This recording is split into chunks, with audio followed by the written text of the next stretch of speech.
Hey everyone, welcome to another edition of Real Estate News Unpacked. I'm your co-host, Marcel, your mortgage money guy, alongside Ronald, your five-star Michelin designer for all things multiplex. We've got a lot to unpack today, some interesting stuff. We are going to look at why the construction is down. What is going on? Construction is way down, record low since 2021. We're going to look at the update to the Sixplex, the Toronto as of right Sixplex, and what are the borders? Where does it affect in the city of Toronto? And lastly, there's some stuff on single-stair egress, what that means for developers. Is that good? Is that bad?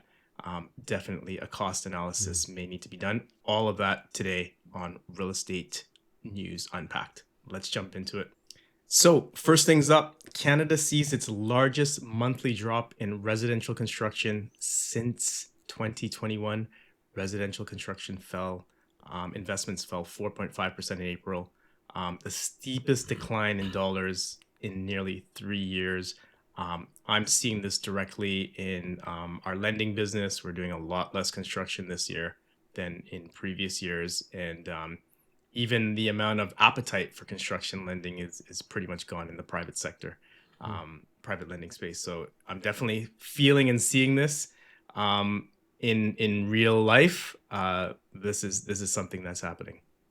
So I can see that there's a lot of situations where there's a lot of companies that are going into receivership, large developers. And while we tend to dislike real estate investors that are purchasing these pre-con development, it seems like they are the driving force behind what we might call the economic engine, one of the economic engines anyway, which I believe represents a significant portion of the GDP. And we are seeing the slowdown, and we can see the long-term impact of not having investors in the market. Because right now, those boxes that are generally placed in the sky in those condominiums, those small boxes, that's what investors have been purchasing and renting out. And that's what developers are counting on to get shovels in the ground. So I can see how this residential construction investment has really slowed and dropped as a result that investors just don't have the appetite anymore because it's just not making any more sense. So the pullback was sharp, mainly around multi-unit residential construction, which fell in all 6 provinces, in all 3 territories. Ontario, of course, accounted for the bulk, as well as single-family construction, which also weakened. So to your point, about these investors that are out there buying these multi-residential construction, that has definitely affected the market now, and we're seeing it firsthand.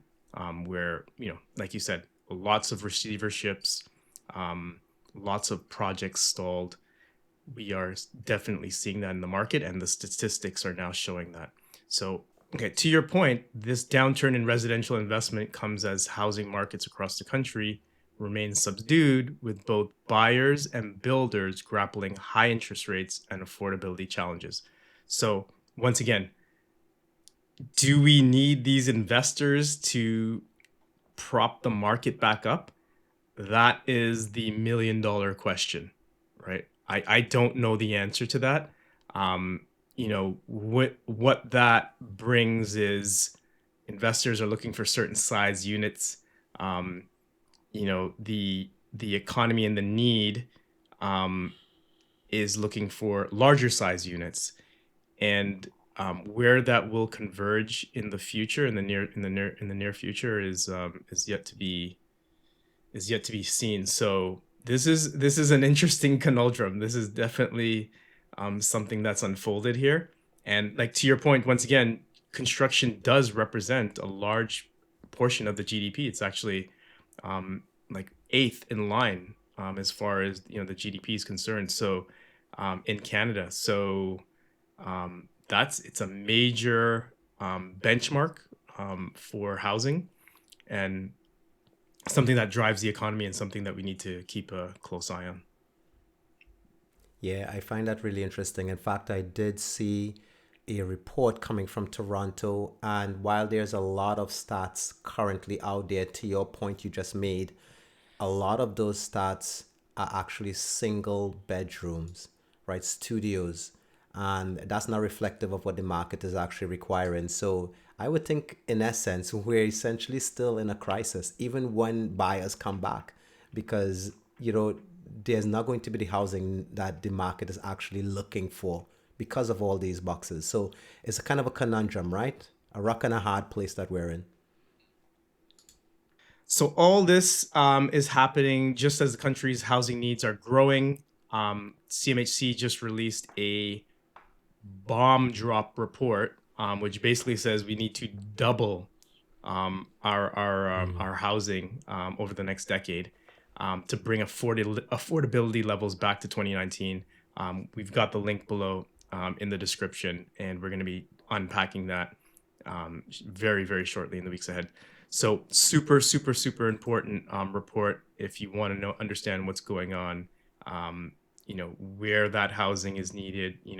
The rest of Ontario is a massive gap there versus places like Edmonton. Less of a gap is needed in these types of cities. So something that is definitely on the top of our agenda, and we're gonna look to dive into further. So lastly, this stat here, or this map here, is from Statistics Canada, and really just showing basically the investment figures reflective of the value of construction and work done on residential and non-residential structures. So both in new construction and significant renovations. And as you can see, that there's that big red arrow in places like Ontario, where the majority of that activity is happening. High percentages in the northern regions as well. Interestingly enough, the BC seems to be up, but Alberta, Saskatchewan, Ontario, the big number, PEI, they're all down. So Canada overall, down on investment in residential construction. Yeah. Let's actually take a quick look at what I'm talking about here. So, Marcel, we've been covering this at length on a few episodes in the past. Well, as a matter of fact, you can click below. We've got a full episode. We dove into this. Ronald was front row at the actual committee meeting, so we've got a lot of information on this. But Ronald, take us through the updates. I really want to understand where the borders lie with these updates and what happened. Yeah, that's awesome. So guess what? I actually got that info for you. So we're looking at the map here live. This is one of the available publicly available maps on the city of Toronto. So right here, from this map, you can see that we're actually in this zone, this area, which is actually sort of classified as Toronto East York sort of community. But again, for residents that live in Toronto, they kind of classify things differently. Wouldn't you say so, Marcel? Yeah, very confusing. This is not this is not East York. So East York proper in its sense. So you're kind of looking at a border on the east side of what, Victoria Park? Yeah, Victoria Park. That's right. So let me pop that back up here. So yeah, pop that back up. So Victoria Park on the east. Yeah. And then on the north, we're bordering what that looks like Eglinton. Eglinton, yeah. Mm-hmm. Yeah, Eglinton on the north, and then on the west, what are we? That would be Humber River, kind of, waving through there. Mm-hmm. And then the shoreline to the south. Yeah, south to the lake. And then as we go up to Scarborough, the other area was what, Scarborough North. Right? Yeah, so Scarborough North is interesting because Scarborough have there's lots of Scarborough. So there's Scarborough Center, Scarborough West, Gilwood, and so forth. But this Scarborough North, Ward 23 is the ward that's actually, this was where the pilot program began. And this is where it's continuing. And I want to make this really clear here to a lot of people. This can either be expanded as it has been. So it expanded from Ward 23 into a bunch of wards located in Toronto, East York Community Council area. Now, I want to be really clear here and say that it has expanded, but it can also contract. And the reason behind that is the council approved an amendment to expand the pilot. So this is not, so they're going to monitor this probably in a year from now, 2027, and they'll decide whether they should expand it more, whether there's a need for it, or whether it should stay the way that it is, or whether they should contract, right? So expanding the pilot, does that mean myself as a developer or builder could go into these areas and now do a project that's as of right 6? Or are these like specific projects that are earmarked by the different counselors? Like what does that mean with the pilot? Who gets to do a pilot, I guess, is my question. Yeah, who gets to do a pilot is anyone within these boundaries that you just described there, right? Anyone Okay. within these boundaries, and I'll be more specific here. Maybe more people can relate to the actual ward that they're in because they're voting in those wards. So the wards that you're actually have the ability to do these sixplexes, I'll just kind of name them. So we got High Park, which is ward number 10. We got Davenport, which is ward number 9. You got St. Paul's, ward number 12. You have University Rosedale, ward number 11. You got Spadina Fort York, ward number 10. Ward number 13, which is Toronto Centre. You got Toronto Danforth, which is ward number 14. And then, of course, you got the Beaches, East York, which is ward number 19. So you are allowed, as of right, to put a sixplex plus a garden suite on any residential parcel of land within any of these wards. So that's actually 7 units then. That would be 7 units that would be allowed on a parcel of land. And that's because the way that the bylaw was written, you could add a detached unit to a residential parcel of land, irrespective of what development is on that parcel. Right. So those 6 units, though, not to get into too much detail, because I know you've covered this in more detail. That's right. That's right. In the description below, we've got a link to that. But just to get clarity on this, that those 6 units have to stay within the same envelope, so to speak, as you would 4 units or whatnot, right? Is that correct? No, that's a really good question. So the multiplexes, which we are all aware of by now, is any dwelling that contains 2, 3, or 4 units, and that is open to anyone across the entire Toronto. I'll say GTA, meaning Scarborough, North York, Etobicoke, and the Toronto Centre area, right? So all these blue boxes, all of them, multiplexes are allowed. So that's duplex, triplexes, and fourplexes. What it is, this new bylaw is allowing only within these North Scarborough 23 and within this Toronto, East York council area, they are now allowing up to 6 units. So you can do 5 plus 6 units plus a garden suite within any of this region or within the north region, which we just talked about there, North Scarborough, right? So these are the areas that you are now permitted to do this type of development. So there is a lot of upside here for developers planning this, but again, Marcel, what would be the most important factor you would kind of like make sure everyone's aware of here? DC charges, man. DC charges. Oh my God. Mm-hmm. DCs, well, DC chargers. If DCs are applicable, it makes no sense. I'm really glad that you brought that up. You know, DCs impact development significantly in the city of Toronto and everywhere. And through Bill 17, which was just passed on a provincial level, which reached a royal assent on June the 5th, it now is putting some provisions in place. The regulations are still being developed, but it's putting some regulations in place that would sort of prompt municipalities to revise their development charges bylaws, right? So we're still kind of waiting on that information. But as of right now in the city of Toronto, you are aware of the complexity and the nuance that's involved when you're doing 4 units plus a garden suite. You got to split the permits up. You know, And I actually am working with some property owners, and one of the things that they're really challenged with is, do they split the permit and try to separate this development charges, which can amount to anywhere between $40,000 to $60,000 for that fifth unit, or do they just simply move forward and just absorb that cost and get the project done in a more timely and efficient manner? So Right. Yeah. There's a cost benefit analysis of how you do that, and you see these, we're financing these, we see, time and time again, this dilemma with small developers, right? Trying to figure this out and almost trying to game it a little bit so you can get away from the DCs. So well, yeah, it needs to be dealt with. Let's just leave it at that. It needs to be well thought out.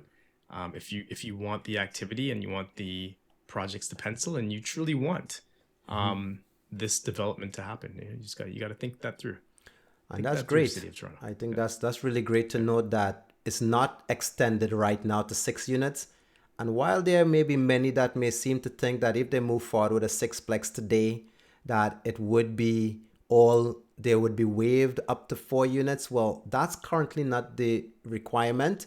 It's not written into the bylaw, and there's no saying that those 4 unit would be exempted from a 6 unit development, right? Or right. So basically, if you developed a 6, the thought by most is you only pay on the 2 additional. Exactly. And the four is exempt, but that's not necessarily the case, and that's not written in the bylaw. So that's right. So could end up there's paying caution. on all 6. Yeah. I would caution. Yeah. I mean, look, we can beat this to death, but please link in the description. I kind of went over some of these sixplexes and these DC chargers, and I'll be happy that I can share this additional information with you guys. But Marcel, we got some other stuff that we got to deal with. You think we should let's move jump on? into it. Yeah, let's jump into it. So we've got the single-stair egress. What's going on with that, Ron? Yeah, awesome. Let's take a look at what it is happening right now as far as the single egress goes. So I was actually taking a look at some news articles, and I found it really interesting, to say the least, that right now in Edmonton, there's a headline that says how building fewer staircases could change Edmonton housing market. While we don't live in Edmonton, this is interesting because Edmonton is very much a huge competitor when it comes to policies, right? I think they're really there. I mean, look, there's some retracting of some policies from 8 units to 6 units, but they're really moving ahead. And I might also add that this is a policy that's already been implemented in BC.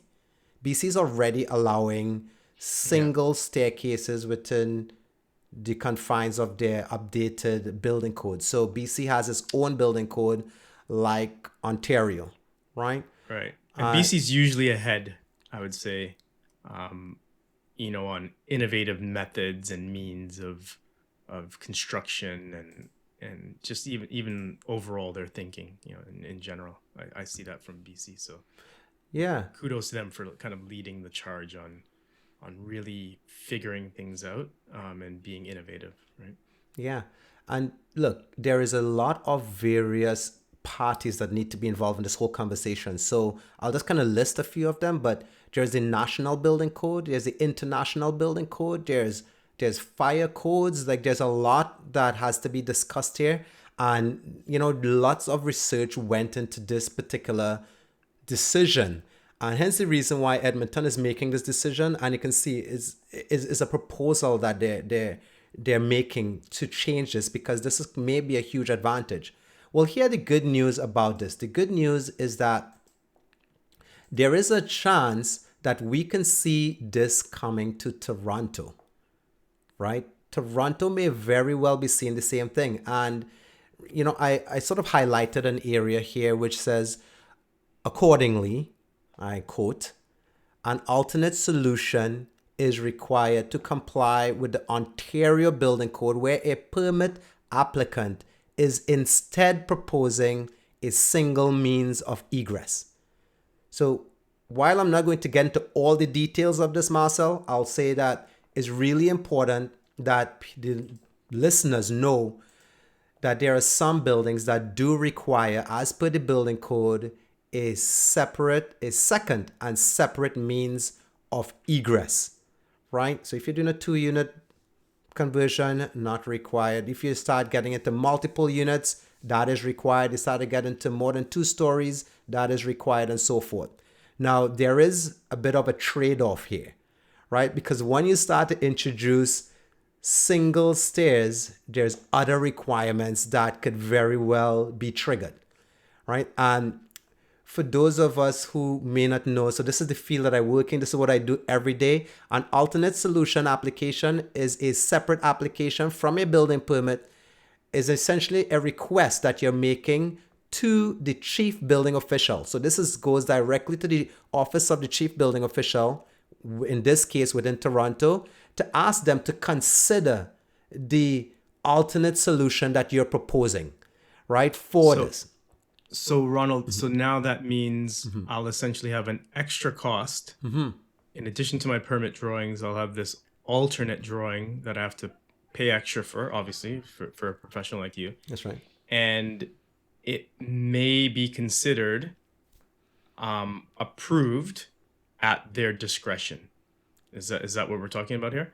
But I'll now have to consider additional things, like maybe such as, you tell me, what are the additional things I'd have to consider if the single staircase was the approved permit set of drawings?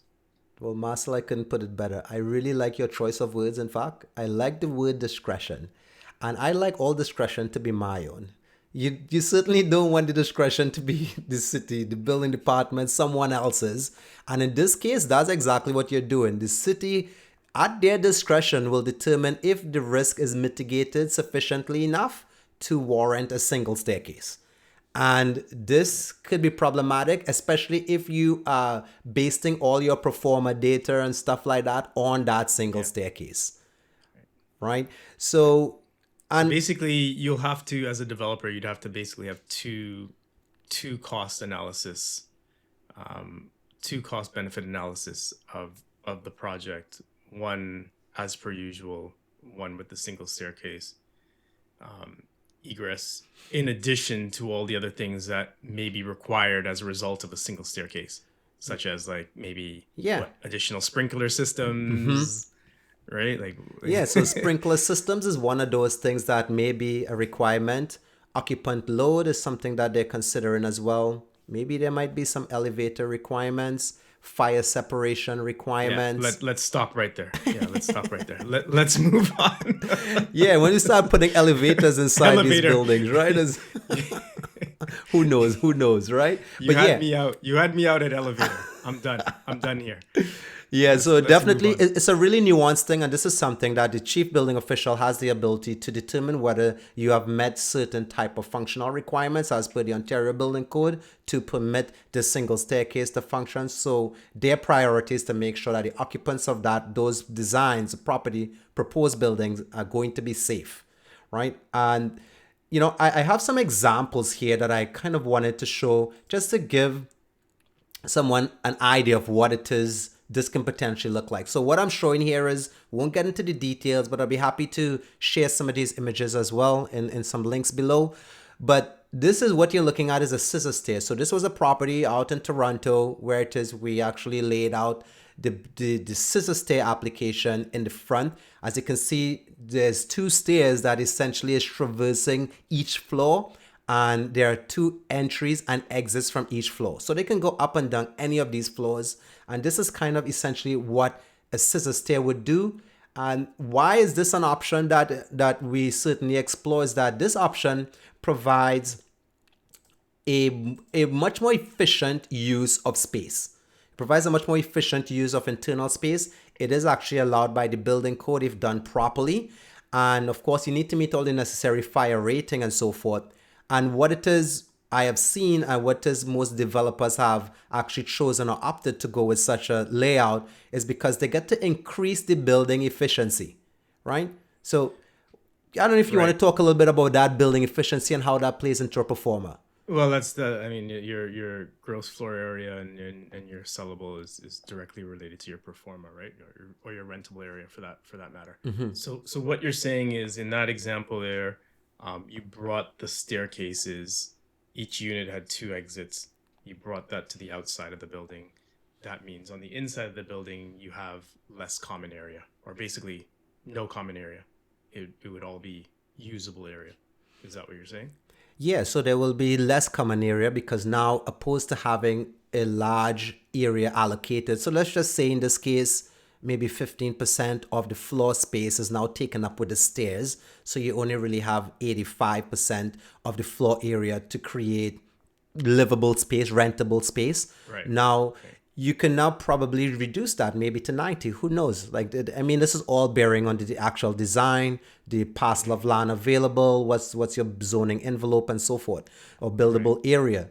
So, I mean, all these are things that we're taking into account, and developers are very keen on trying to maximize their development envelope as well as their buildable area, right? They want to max that out. So this could be a huge step. And for those that might be thinking like doesn't seem possible, it's not safe and so forth, just keep in mind this is a conversation that's happening on a federal level. So the federal government have already started putting the wheels in motion to actually implement this. Ontario, which has its own code, so it's not the national building code, it's the Ontario building code, is actually going to have to really synchronize those requirements. So in a very short time, probably within months, right, we can probably see this actually formalized and integrated into the building code with some conditions, right, as we mentioned, right, with some conditions that may now, preclude you having to actually submit an alternate solution application specifically to be considered for this, right? So yeah, and I think that's the key, right? Like people need certainty, developers need certainty into what I have to do, right? And therefore that now gives their professionals and their consultants certainty into how to design, and you can determine that feasibility study in advance of purchasing, right? So that's really what it boils down to. no, that's really good. That's really good. Well, I just have a few more examples here real quickly, and I wanted to show these because this is all work that we did.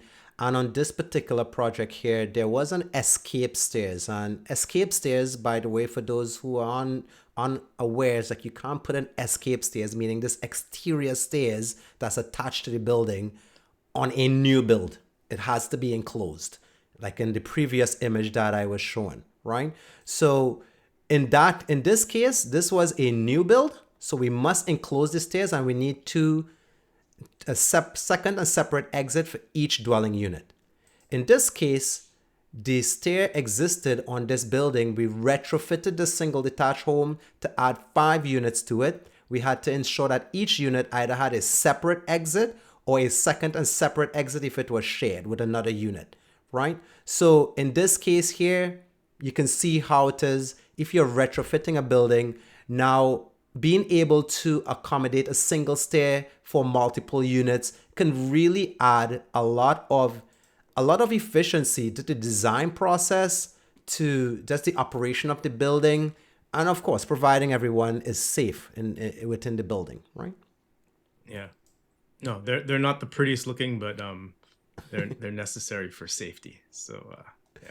Well, talking about pretty, this is another one, very similar. This one absolutely did not have an escape stairs, but we had to add one to the building at the cost of somewhere around 50 to 70 grand, right? Like these things can be expensive depending on the materials. So they could go up with wood, or they could be installed or fabricated with wood, but they also could be fabricated with metal. So you can see the price range this is very intricate here, right? And necessary.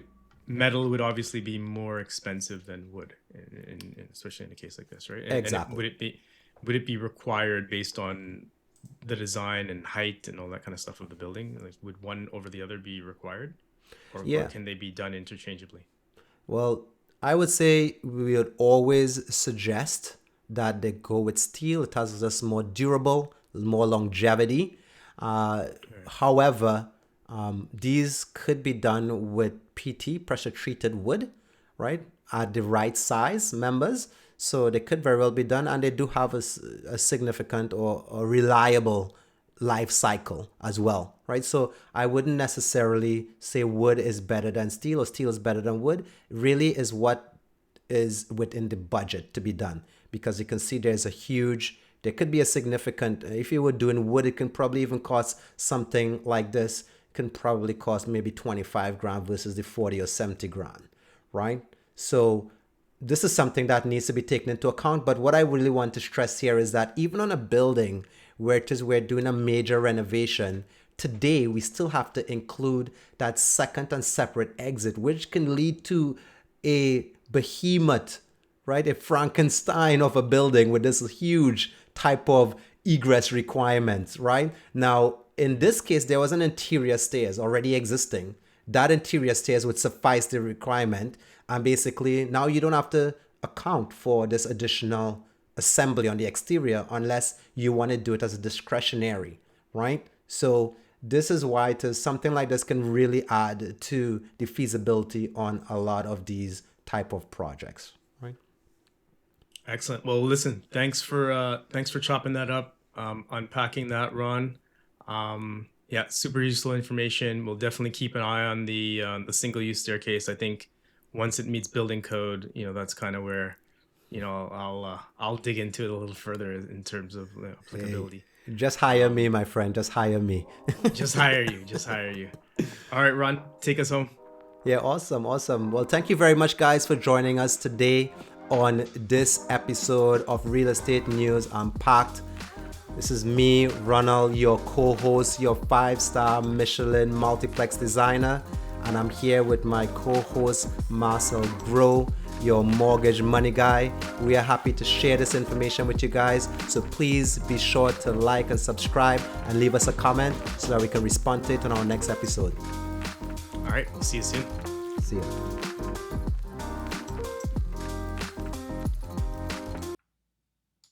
Okay.